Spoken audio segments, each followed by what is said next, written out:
मेहरबानी करके रास्ते बनवाइए भाईजान।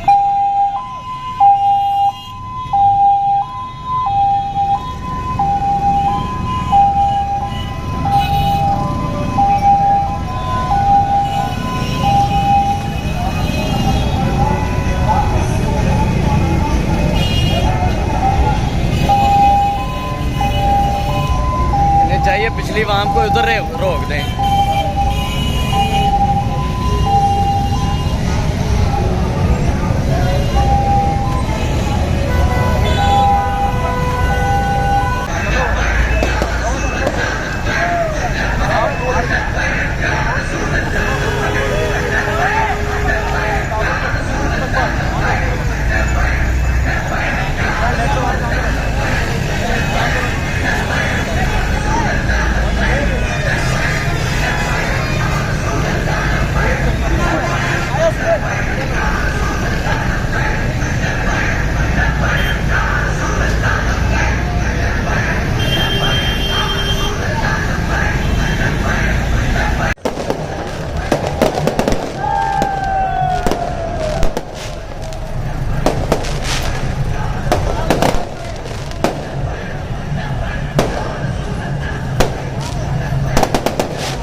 हैदराबाद में अल्लामा साहब रिजवी साहब का शानदार इस्तेमाल आतिशबाजी से और फूलों से आप देख रहे हैं कि साथ भाई का किस तरह इस्तेमाल किया गया।